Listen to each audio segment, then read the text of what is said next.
నమస్తే అండి. Welcome back to my channel shine with Monu. నేను మీ మోనిక. ఈరోజు ఎన్నో హెల్త్ బెనిఫిట్స్ ఉన్న డ్రమ్ స్టిక్ సూప్ చేసి చూపించబోతున్నాను.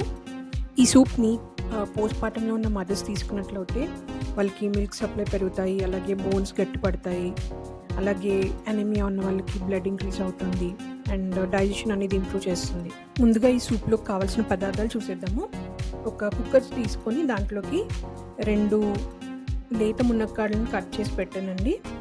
అలాగే ఒక medium sized onion and chop ginger, అలాగే నానబెట్టుకున్న పెసరపప్పును యాడ్ చేశాను.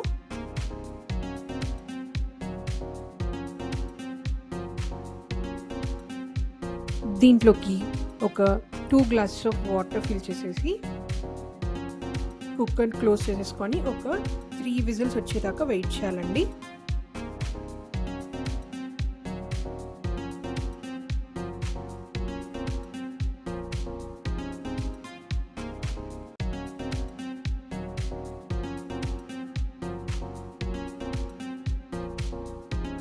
వన్స్ ప్రెషర్ అంతా వెళ్ళిపోయాక ఈ కుక్కర్ ఓపెన్ చేసి చూసుకొని మొత్తం డ్రమ్ స్టిక్స్ అండ్ పప్పు అంతా మెత్తగా ఉడికిపోయి ఉంటుంది. ఇప్పుడు ఈ కుక్కర్లో ఉన్న మిక్చర్ చల్లారిదాకా వెయిట్ చేయండి.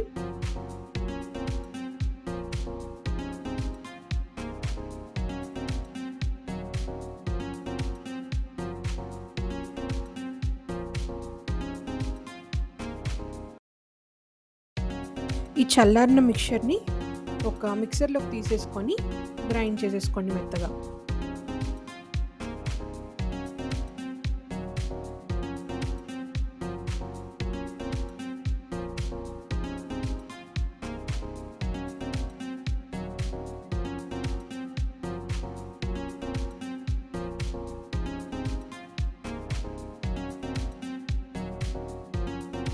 గ్రైండ్ చేసి పెట్టుకున్న మిశ్రమాన్ని మనము ఒక స్ట్రైనర్ ద్వారా వేరే గిన్నెలోకి పిప్పి అంతా సపరేట్ అయిపోయేలాగా స్ట్రెయిన్ చేసేసుకోవాలి.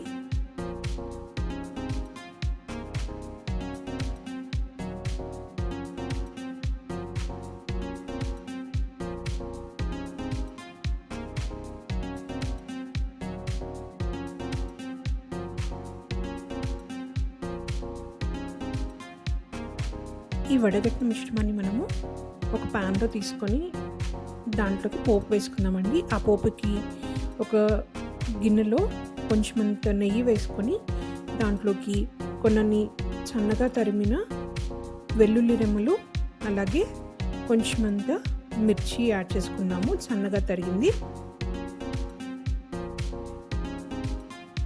అలాగే దీంట్లోకి కొంచెం పసుపు కూడా యాడ్ చేస్తున్నాను, యాంటీబయాటిక్ లాగా పనిచేస్తుంది.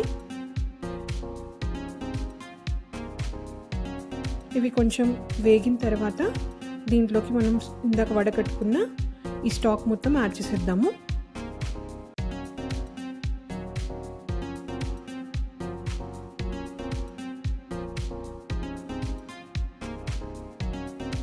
దీంట్లోకి తగినంత ఉప్పు, అలాగే పెప్పర్ కూడా యాడ్ చేసేద్దాము.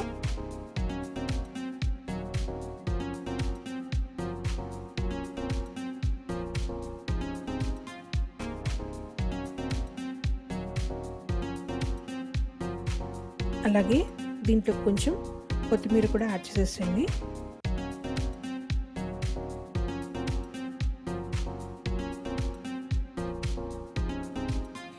ఇది ఒకసారి కలిపేసిన తర్వాత ఒక పొంగు వచ్చే వరకు వెయిట్ చేయాలండి. వన్స్ ఒక పొంగు వచ్చిన తర్వాత మనము ఈ థిక్నెస్ చూసేసుకొని స్టవ్ అనేది ఆఫ్ చేసేసుకోవాలి. స్టవ్ ఆఫ్ చేసేసుకొని ఈ సూప్ని మనం సర్వ్ చేసేసుకుందాము. సో నేనైతే ఇలాగా ఒక చిన్న సూప్ బౌల్లోకి ట్రాన్స్ఫర్ చేసేస్తున్నాను. ఇంతవరకు అయితే మీరు ఈ వీడియో కనుక చూసినట్లయితే please like, share and subscribe my video. అంతే అండి, ఎంతో టేస్టీగా ఉండే ఈ డ్రమ్ స్టిక్ సూప్ అనేది రెడీ అయిపోయింది.